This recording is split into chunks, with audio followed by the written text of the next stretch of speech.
Ricegum hasn't posted anything on YouTube in nearly 6 months, and he has been MIA from Instagram since January 2022. So where is he? Why has he disappeared? And what has he been up to? Today we will be diving deep into the slow disappearance of Ricegum. He might have emerged as a humble, nice, and entertaining creator, but it didn't take him long to transform into a complete douchebag and vanish from the platform. Blame it all on his racist views, his dissing content, the incessant chant about YouTube diamond play button, or rather something else. In 2015, he started by making reaction videos. Eggs, IZ, must be stopped was his staple. What is wrong with this girl? Whoa.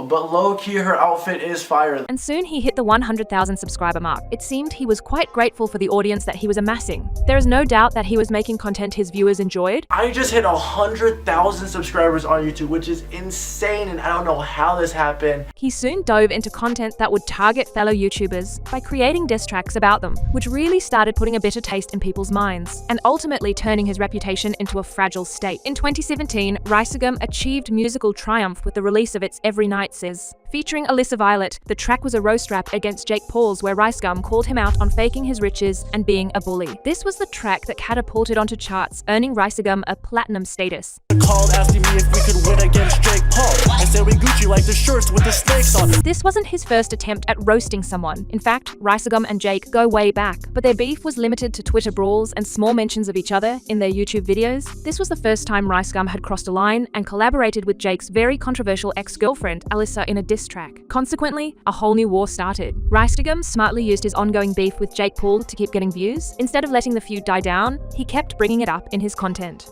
Jake responded by uploading a video, a conversation with my ex-girlfriend. In this video, Jake accused Ricegum of using unnecessarily derogatory and intrusive means to roast other celebrities. Talks about how Nick and Tessa are fat, and he's body shaming them. This isn't the first time he's body shaming Nick or Tessa, he explained. He continually talks about this. It needs to stop. This kid needs to stop. He's a wrecking ball of negativity. And who knows when he's actually going to offend or deeply hurt a kid by bullying them? But it had the opposite effect. Ricegum became more boastful and kept going with his antics. What's worse was that he was found picking unnecessary fights with other YouTubers that soon turned into huge controversies. The Gabby Show was one of his targets. Gabby tweeted once that Ricegum's content was clickbait, and he responded with a diss track. Don't think there's anything bigger than your nose. How'd it get so big? Can you please tell us? Against all odds, it wouldn't be long till the two crossed paths. Gabby confronted Rice at a YouTube party and claimed that he physically assaulted her and smashed her phone.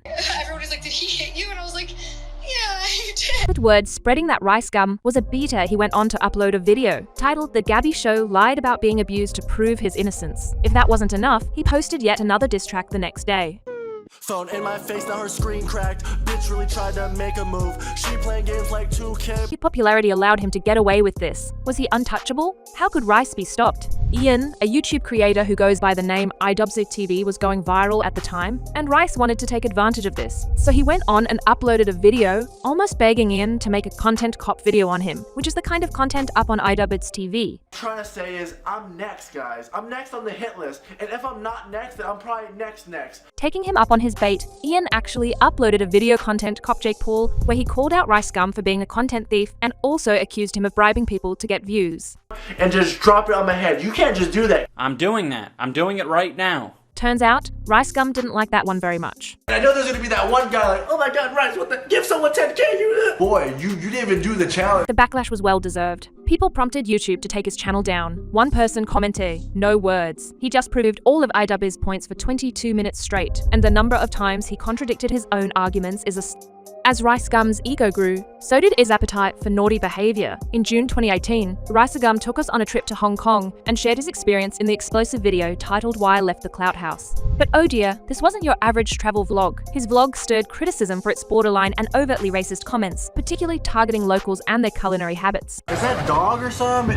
What, like, that shit look disgusting. Low-key, bro, we should try a little mailman. Murad Kamiri, Rice's accomplice in this fiasco, participated in inappropriate acts with the creator as well. A half-eaten ice cream offered to a stranger becomes a bizarre highlight, along with an escalator game that involves touching unsuspecting passers-by. Be awkward, bro.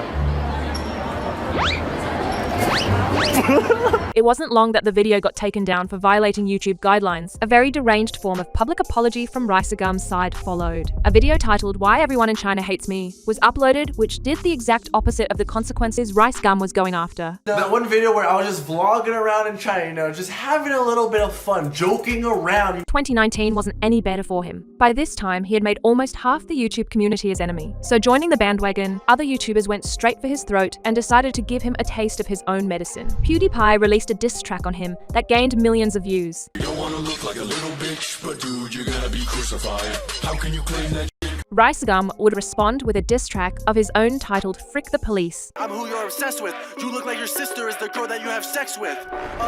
Yeah, do you? The number of dislikes on that video were a clear indication that his content quality no longer lived up to people's expectations, and that Rice was at a loss. Behind the scenes, Ricegum's financial portfolio was still flourishing, with a reported monthly income reaching $115,000. However, his choice of sponsorships raised eyebrows, from promoting an unregulated gambling platform to endorsing a cryptocurrency scam disguised as a charity. His financial ventures turned into a saga of questionable decisions. Could Rice even be trusted? By this point, it was pretty evident that he would do anything to make a quick buck, even if it meant scamming his viewers for it. I sold it back for like $1,000, which is so weird because I bought a $100 box. 2020 was the year where the amount of dislikes and negative comments on his videos broke records. It felt like he was losing all motivation. He became irregular with his posting, and now the content revolved around yet another controversial topic: his ex-girlfriend. Before this, he was known to keep his private life at bay. This had raised quite a few speculations about his sexual preference, but all of a sudden he dragged his ex into all of this. I wish I could make this up. My ex is calling me. What is wrong with you? Then, to everyone's surprise, and without a proper goodbye, he disappeared for 2 whole years. The feedback from his viewers really reflected his transformation and the negative effects in letting fame change you for the worse. 6 months ago, he uploaded another video out of the blue titled "Baby Girl," where he shared one of the most personal aspects of his life: how he and his partner lost a child at 35 weeks. Look at this mother. At the start of the video, it was small. Should I be doing the handy stuff? And that is the last of Ricegum that we have seen on any platform. All I can say is good riddance.